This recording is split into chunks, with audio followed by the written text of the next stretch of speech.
오늘 말씀은 창세기 19장 17절부터 26절까지입니다. 우리가 추구해야 될 신앙, 우리가 추구해야 할 신앙에 라는 제목으로 함께 은혜를 나누도록 하겠습니다. 창세기 2장을 보면 여호와 하나님께서 에덴의 동산을 창설하시고 그 지으신 사람들을 그 에덴 동산에 두십니다.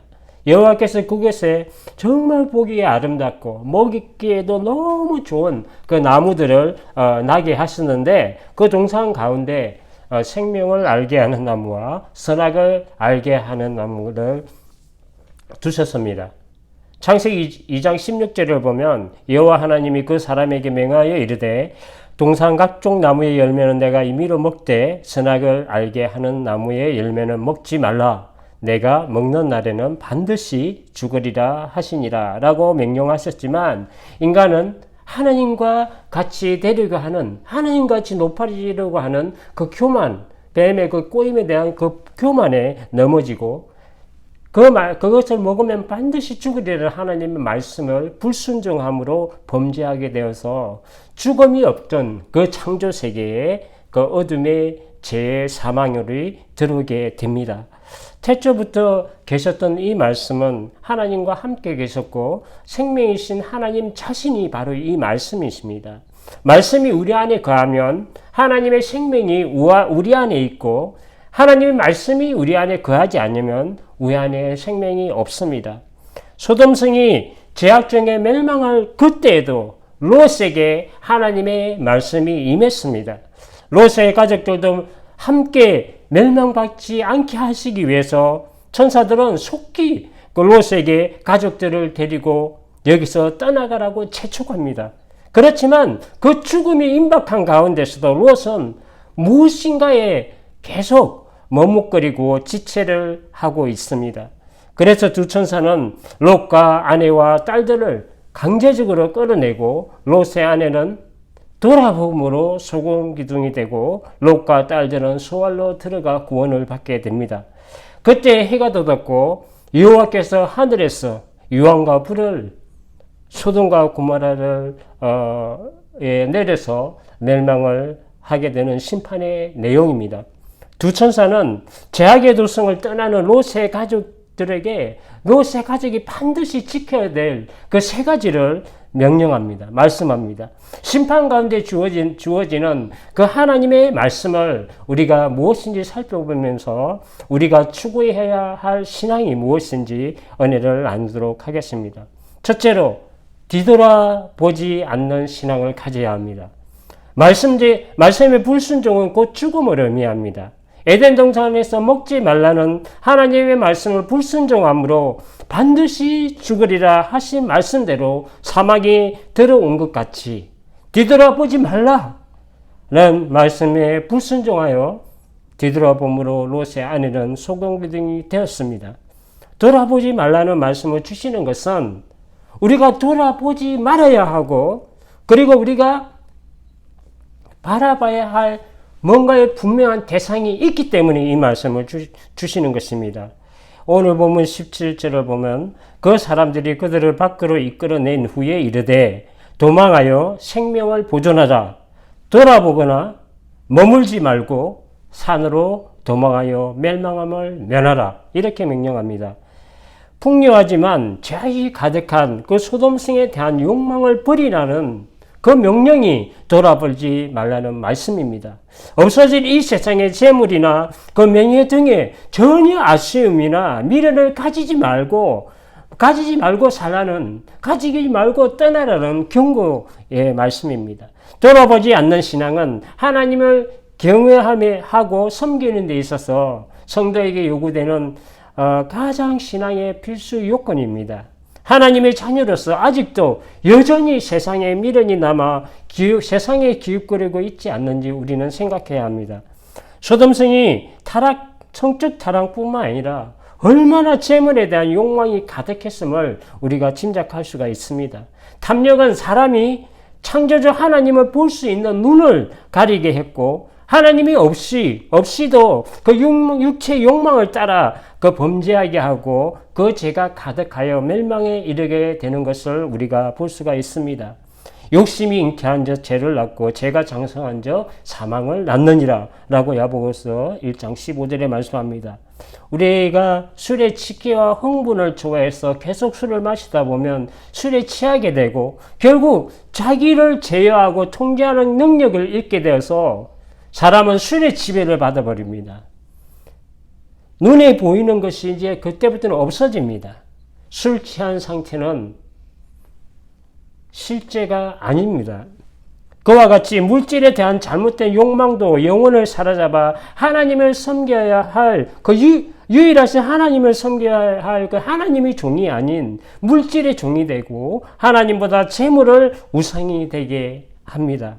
물질이 나쁜 것이 아닙니다. 물질이 나쁜 것이 아니라 사람의 마음에 있는 잘못된 욕망과 그 탐욕이 문제입니다. 조금 전에도 집사님이 기도하셨지만 인간의 그 탐욕과 욕심 때문에 자연이 망가지잖아요.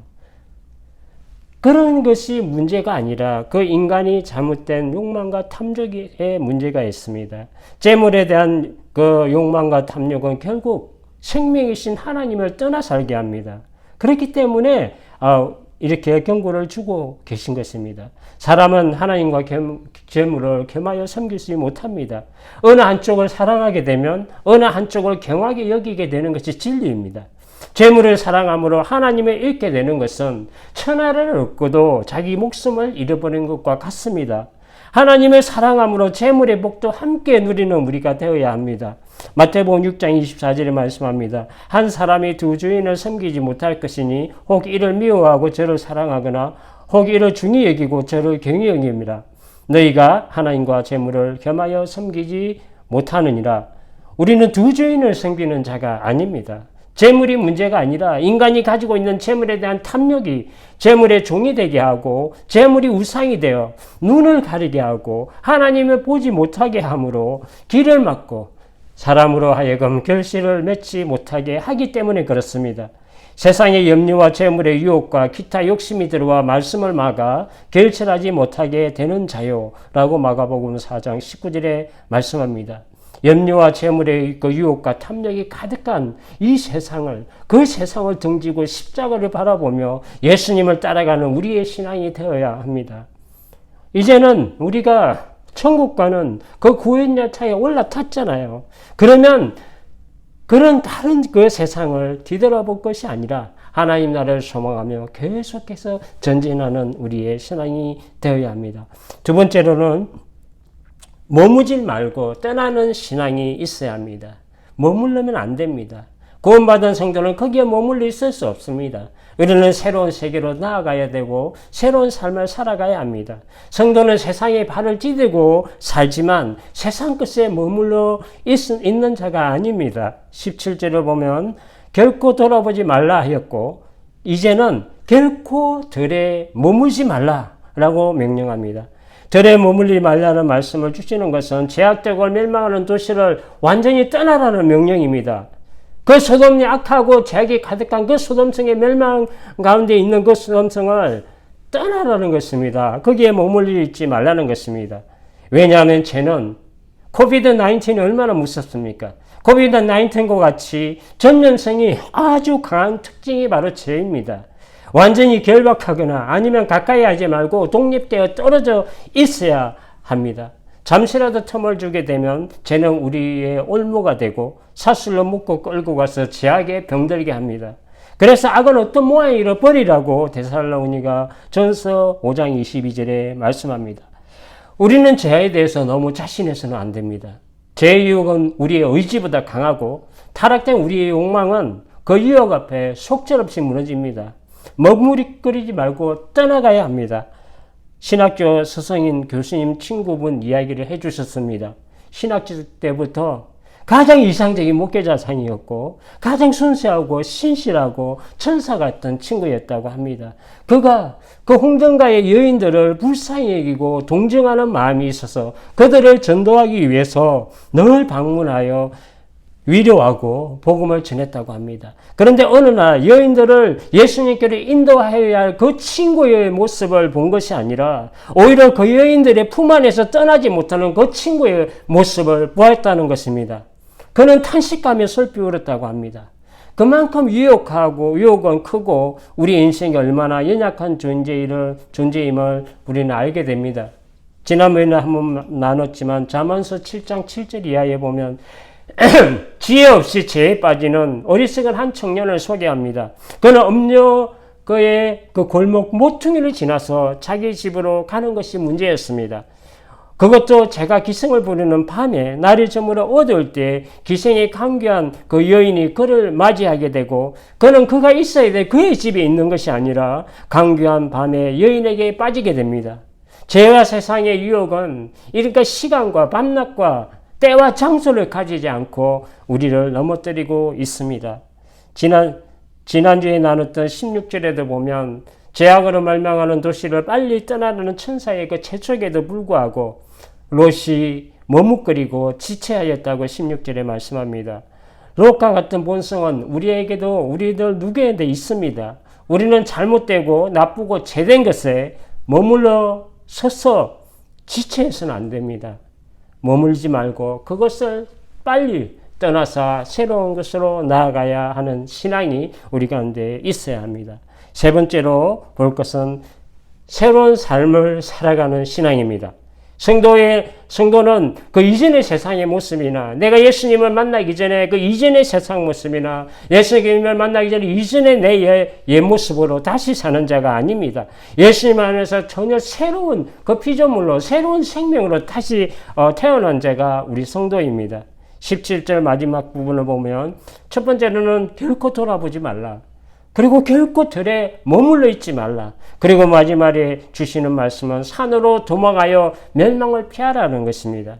도망하여 갈 그 산은 심판으로부터 구원을 얻게 되는 곳입니다. 죄악으로 멸망받는 소돔성과 대조를 이룹니다. 죄악에 물든 세상의 삶을 떠나서 새로운 삶으로 발을 옮기라는 뜻입니다. 죄악에 물든 도성과 구별되는 곳으로 이제는 전혀 새로운 삶의 그 세계의 삶을 살아가라는 그 명령이 산으로 도망하여 멸망함을 피하라 라는 말씀입니다. 머물러 서서 있지 말고 오직 하나님을 향하여 아주 신속하게 그리고 열심히 달려가라는 말씀을 주고 계십니다. 성도의 신앙은 뒤에 있는 것을 잊어버리는 것입니다. 그리고 앞에 있는 것을 잡으려고 그 표대를 향하여 달려가는 것이라고 빌립보서 3장 13절 14절에 말씀합니다. 형제들아 나는 아직 내가 잡은 줄로 여기지 아니하고 오직 한 일, 즉 뒤에 있는 것을 잊어버리고 앞에 있는 것을 잡으려고 표대를 향하여 그리스도 예수 안에서 하나님이 위에서 부르심의 상을 위하여 달려가노라 라고 말씀합니다. 더 이상 세상에 그 미련을 가지고 머물러 서서 있는 자가 아니라 하나님께로 달려가는 우리 신앙이 되어야 합니다. 누가복음 9장 62절에 예수님께서 말씀을 주십니다. 예수께서 이르시되 손에 쟁기를 잡고 뒤를 돌아보는 자는 하나님의 나라에 합당하지 아니하니라 하시니라. 우리가 마지막으로 볼 것은 18절부터 22절까지 내용을 정리해 보겠습니다. 우리 하나님은 얼마나 신실하시고 은혜가 많으신지 말로 다 할 수가 없습니다. 롯은 산으로 도망가라 이렇게 명령을 하셨음에도 불구하고 천사들에게 이야기합니다. 그 산까지는 내가 갈 수 없사오니 여기 눈앞에 보이는 수알성으로 피하게 해달라고 요청합니다. 말씀하신 대로 믿고 산으로 가면 하나님께서 모든 것을 준비하시고 그 모든 것을 책임지시는 그 하나님을 믿지 못했습니다. 그러니까 앞에 보이는 눈에 보이는 수알 땅으로 피하게 해달라고 말합니다. 그가 믿지 못하고 또 눈앞에 가까이 보이는 수알성으로 피하게 해달라고 하는 것은 소돔성에 남겨놓은 많은 재물들을 나중에라도 수습할 수 있을까 하는 그 하나님 말씀보다 재물에 대한 미련을 버리지 못하는 모습입니다. 롯과 같은 마음과 생각은 우리에게도 존재하는 타락된 인간의 본성입니다. 속성입니다. 예수님을 믿는다는 것은 과거의 그 정욕과 탐심을 다 십자가의 못을 박았다는 것을 의미합니다. 그리스도 예수의 사람들은 육체와 함께 그 정욕과 탐심을 십자가에 못 박았느니라 라고 갈라디아서 5장 24절에 말씀합니다. 롯과 그의 딸들이 수알에 들어갈 때 해가 돋았고 그들이 안전하게 들어간 이후에 하나님께서는 하늘로부터 유황과 불을 소돔과 고모라에 비같이 뿌려서 내리십니다. 죄악을 심판하십니다. 하나님께서 내리시는 심판은 죄악된 인간 어느 누구도 피할 수가 없습니다. 하나님의 심판의 그 목적이 선인과 악인을 함께 멸하는 데 있지 않습니다. 악을 심판하심으로 선을 보호하시고 선한 자기 사람들을 구원하시는 뜻이 계십니다. 홍수로 그 악이 온 세상에 가득한 그 세상을 멸하실 때도 하나님의 은혜를 입은 노아와 그의 가정을 구원하셨습니다. 결코 선인과 악인을 함께 멸하시는 분이 아니십니다. 롯이 구원받은 것은 아브라함의 그 많은 중보기도와 하나님의 강권적이고 무조건 은혜 때문이지 결코 롯이 자신이 어렵기 때문이 아님을 우리는 기억해야 합니다. 그런 면에서 자격이 없는 우리에게 그 은혜를 베풀어 주시려 구원하신 그 하나님의 무한하신 그 은혜에 늘 감사하며 우리는 살아가야 합니다. 26절 마지막을 보면 롯의 아내는 뒤를 돌아보므로 소금기둥이 등이 되었더라라고 말씀합니다. 하나님의 말씀에 불순종한 아내의 모습 속에 그 롯의 아내의 모습 속에 인간이 가지고 있는 깊은 탐욕의 뿌리를 우리는 보게 됩니다. 단순한 호기심에서 뒤돌아보는 것이 아니라 하나님의 말씀보다 소돔에 있는 재물의 마음과 생각을 뺏긴 것이 문제였습니다. 이제는 제약된 도성을 떠나서 새로운 삶을 살아가야 함에도 불구하고 미련을 버리지 못하고 그의 아내는 소금기둥이 되었습니다. 롯과 두 딸과 그 아내에게 똑같이 이 말씀은 같이 주어졌지만 오직 그 말씀에 불순종하고 뒤돌아본 그의 아내만 소금기둥이 되었다는 것을 우리는 기억해야 합니다. 말씀을 정리하도록 하겠습니다. 마태복음 19장을 보면 재물이 많은 청년이 예수님께 나옵니다.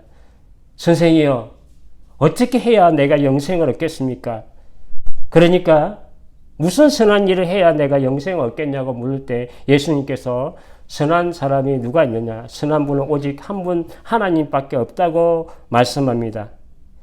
그러면서 네가 계명을 지키라고 이야기합니다.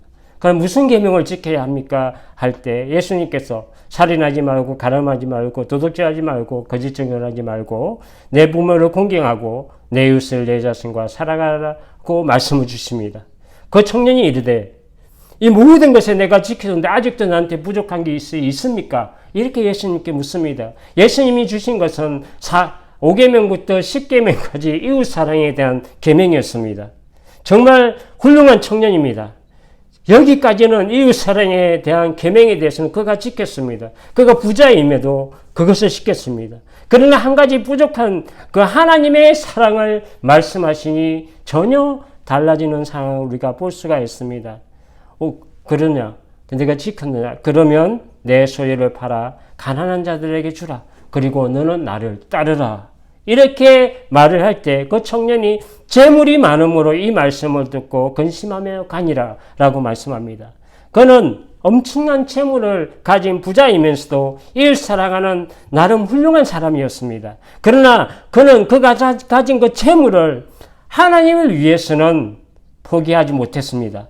재물은 그의 전부이기 때문에 하나님을 따르는 것은 거부했습니다. 부자 청년은 결국 하나님과 재물 사이에서 근심하며 떠나갔습니다. 다른 모든 것은 다 할 수 있어도 이것만은 포기하지 못한다 하는 그 하나님보다 사랑하는 그 무엇이 나에게 있지 않은지 나의 영혼에게 물어야 합니다. 하나님은 나의 일부를 원하는 것이 아니라 전부를 원하십니다. 하나님을 더 사랑하는 그 조그마한 그 나의 마음의 중심을 보시고 그것을 나의 전부로 받으시는 분이 하나님이십니다. 아브라함이 가장 아끼고 가장 사랑하는 아들, 맥세에 늙어서 맥세에 나와서 눈에 넣어도 아프지 않는 독자 이삭을 아끼지 않고 하나님께 내어드릴 때 독자 이삭까지도 아끼지 않는 그 마음의 중심을 보시고 하나님을 경외하는 아브라함의 그 마음의 중심을 보시고 이제는 됐다고 인정을 해 주셨습니다. 이것이 하나님을 전부로 사는 신앙입니다. 죄악의 도성 소돔과 고모라의 멸망과 롯의 가정을 통해서 주시는 메시지는 지금 우리의 마음과 생각이 어디로 향하여 살아야 하는지를 여실히 보여주는 하나님의 산 증거입니다. 산 교훈입니다. 성적 타락과 물질의 욕망으로 가득한 소돔과 같은 그 세상을 다시 돌아보거나 그곳에 머물러서 제 가운데 있지 말고 우리의 마음과 영혼을 그 중심을 항상 하나님을 향하여 살아가는 신앙인이 다 되시길 주님의 이름으로 축복합니다. 기도하겠습니다.